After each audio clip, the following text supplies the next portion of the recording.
Our next speaker up, I'm going to bring him up right away, is Nathan Koenig.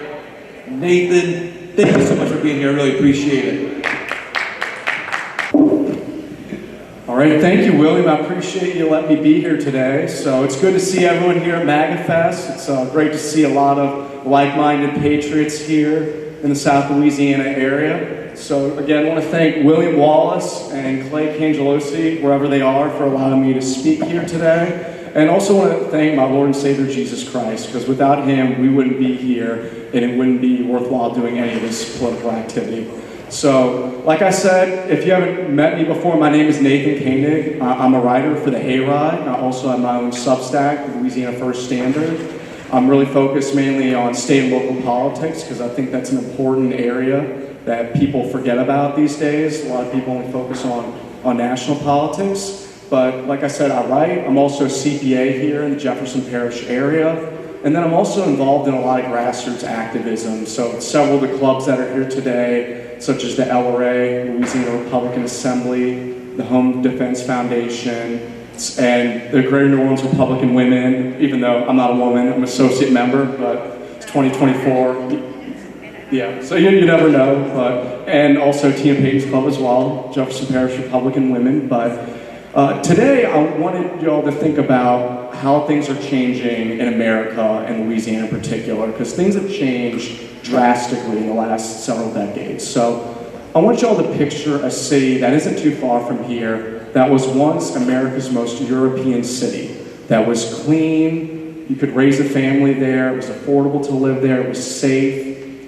That city was the city of New Orleans, which is hard to believe now, because like a couple months ago in the office building I worked in, during the middle of the day, there was a shooting, middle of the afternoon. I've seen public drug use during the middle of the day in the CBD. That's the new normal in the city of New Orleans, and everyone who's been over there knows that's the case. But that wasn't the city that my grandparents were raised in, that my parents lived in. And so it wasn't that long ago you could see children roaming around the city of New Orleans unbothered, right? You didn't have homeless people around doing drugs and begging for money and stuff. Like it used to be a beautiful city, but just in a couple decades that's completely changed. And it isn't the city of New Orleans that's just like that. It's really the whole country when you think about it. You can look at people like Pat Buchanan, who's a very popular writer and a political figure in the 90s and 2000s, was raising the alarm bells about the country, what was happening. And there's a lot of reasons for these market declines in the country over the last couple of decades. But I want to focus on one major issue that's causing a lot of the decline, both in South Louisiana, but in the country as a whole. And that's the issue of mass immigration.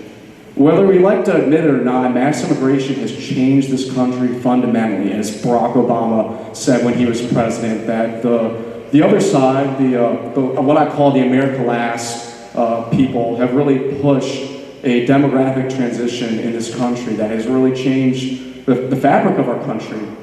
And we, the American people, did not get a say on this. We didn't get to vote on whether or not 50 million people came over in the last 50 years, whether or not millions of illegal aliens are coming over every year. We didn't get a vote on that. No one did. And it's a real shame, but we have to understand what the issues are in order to fix them, right? Because for so long, a lot of, even Republicans, also Democratic officials, wanted to push what they called a multicultural, diverse America. And the consequences have been dire for this country.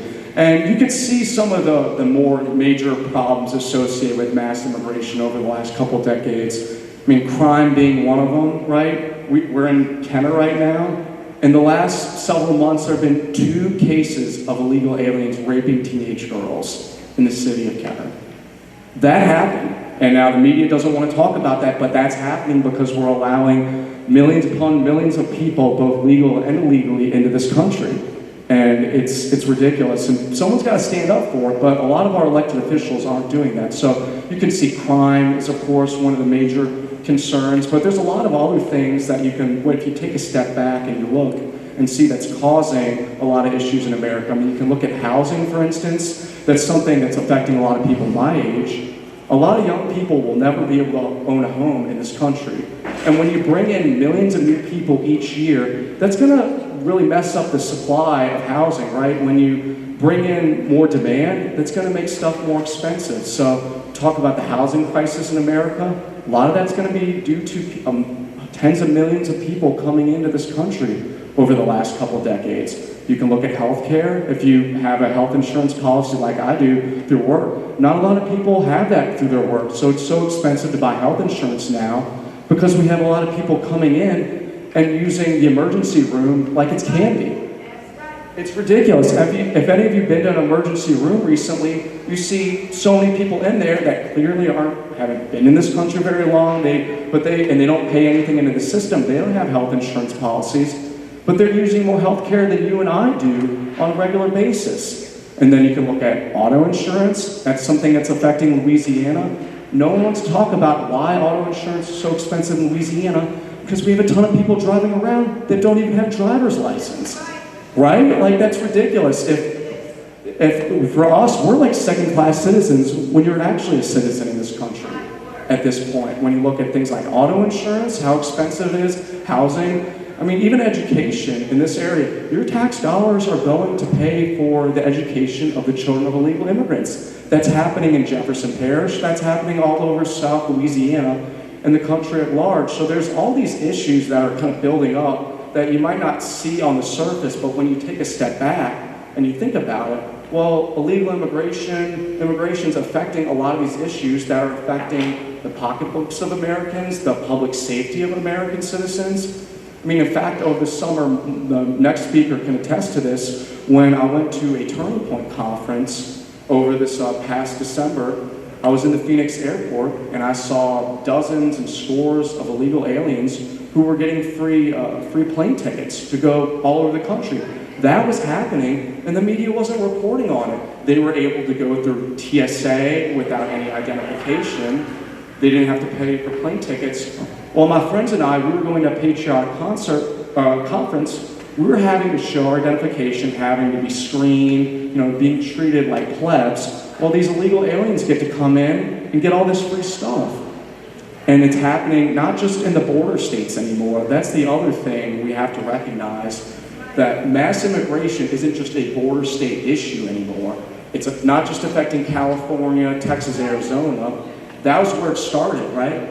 But it's happening here now, whether we like it or not. And it's really becoming apparent under this current administration. I call it the Biden regime, because they weren't voted in, and that's how it is with elections in this country anymore. We don't get to vote on what we actually want as Americans, as American citizens, because if you look at polling, vast majority of Americans do not support this mass immigration crisis that's happening in this country.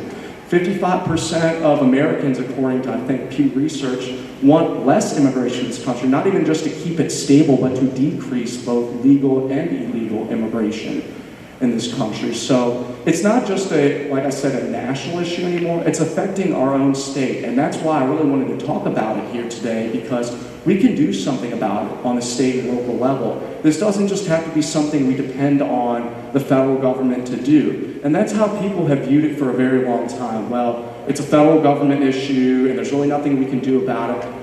I just don't believe that. Because you look at liberal states, when they don't want to do something, they just don't listen to the federal government. You look at states like Colorado, when it came to marijuana legalization, they just didn't listen to the federal government. Did anything happen to them? No, exactly. So it's really incumbent on conservative states to finally start acting on immigration, because it's affecting everyone's lives in a negative way, from the wages of American workers being decreased, to crime, to housing costs and auto insurance and healthcare being more expensive. It's really negatively affecting our lives, and it's going to keep getting worse if we keep electing both what I call America Last Republicans and just the Democratic Party, their normal nonsense. If we keep electing that, both at the state, local, and national level, it's going to keep going on. And I'm not trying to be negative, I'm just trying to speak the facts of what's going on, because we have to know how bad things are right now in order to fix it. And to be honest, a lot of the issues are already in place right now when it comes to the demographic change in this country. We really can't fix some of these issues in a short-term basis, so it's going to take a little while to do it. But that doesn't mean we shouldn't do anything, right? Because sometimes people get negative and they see what's going on in the country and they don't want to do anything. They're like, well, there's nothing I can do as one single person. But look, I'm only 24 years old, and just a couple years, it's... I'm not trying to date myself too much, but I'm just saying as a young guy, I'm not like super connected, I'm not super well known or anything right now. But just in the little bit of time that I've been doing stuff in state and local politics, I've gotten to meet a lot of other great patriots in this area. And it's going to take some time, but we actually just have to get our people out into public life, out into not only just, we focus a lot on national politics, but getting people into the state and local GOP, getting people into the school board, getting people into the state legislature, because right now we have a lot of Republicans in office, but that's just not going to cut it right now, because unfortunately a lot of Republican politicians do benefit from illegal immigration, as well as the Democrat Party. So that's just something we have to admit and recognize if we want to get things better. So we got to support the good people that are actually trying to run for office. And it's going to take years and time to fix some of these issues, but we got to start somewhere. And the problem hadn't been dealt with for a very long time, like decades of this going on. It really started in the 60s with some immigration acts that were passed under LBJ. Terrible president, by the way, as probably most of y'all would guess. But just over several decades, the city of New Orleans, Kenner, Metairie, Louisiana, the country as a whole looks completely different from the country that my grandparents and my parents grew up in. And I want to have a family, and a lot of y'all have kids and grandchildren. It's important what's happening now because that's going to affect their lives. Maybe you can kind of squeeze by right now if you make a lot of money and you live in a nice gated community. Eventually, you're going to have Haitians in your backyard. Look at what's happening in Springfield, Ohio. You can, in South Alabama, where close to where my fiance's family lives in, there are a ton of immigrants that have been coming into this country under the Biden administration and have really wrecked some of these towns. And look, they're not all bad people, don't get me wrong, but our nation needs to have rules. And our rules aren't being respected right now.